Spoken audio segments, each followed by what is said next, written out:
When siblings Clara and Ethan inherited their late uncle's Victorian house, the house was eerily quiet, the air thick with dust and secrets.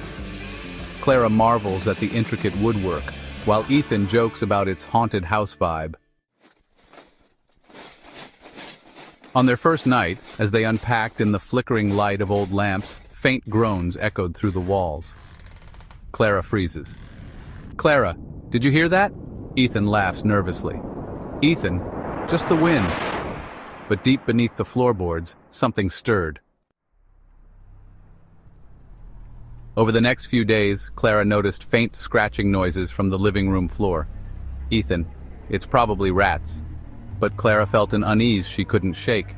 Each night the sounds grew louder, scratching, tapping, and now a soft, indistinct murmuring. One evening Clara crouched by the floorboards with her ear pressed to the wood. "Clara, it sounds like..." whispering. Ethan finds her there and pulls her away. "Ethan, you're imagining things." But neither of them slept that night as the whispers turned into guttural moans. Determined to prove herself wrong, Clara convinced Ethan to help her investigate. They moved furniture and rugs until they found it, a small locked trapdoor hidden under a faded carpet in the living room. Ethan, probably a cellar, though his hands trembled as he worked the rusted lock. When it finally creaked open, a foul stench wafted out. A steep staircase descended into darkness. Clara's flashlight flickered as she peered in, revealing claw marks etched into the walls. "Ethan, we shouldn't go down there, but something was pulling them closer." Clara descended first, the beam of her flashlight trembling with each step. The air grew colder, heavier. At the bottom, the siblings found a small, dirt-floored room with strange symbols carved into the walls. In the center lay a wooden box, bound with chains.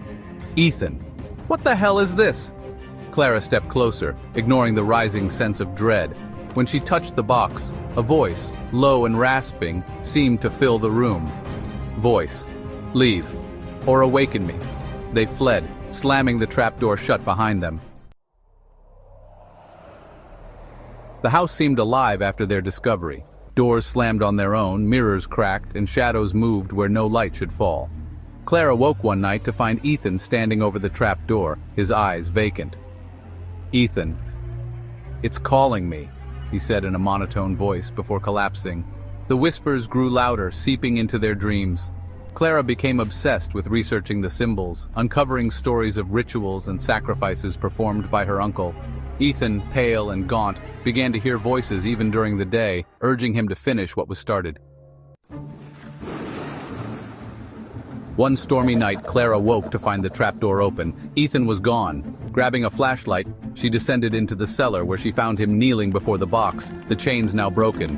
"Ethan, it's too late!" his voice trembling.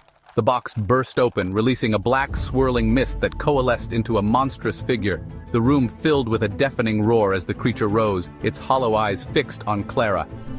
"Ethan, run!" as the entity wrapped its shadowy tendrils around him. Clara escaped the cellar, but not the house. The doors locked, the windows sealed, and the air grew suffocating. She could hear Ethan's voice, faint and distorted, pleading for her to leave. But the shadows were everywhere now, creeping up the walls and pooling beneath her feet. In the end, the house consumed her, just as it had consumed her uncle. Years later, the property was sold again, advertised as a fixer-upper with character. Beneath the floorboards, the whispers began anew, waiting for their next victim.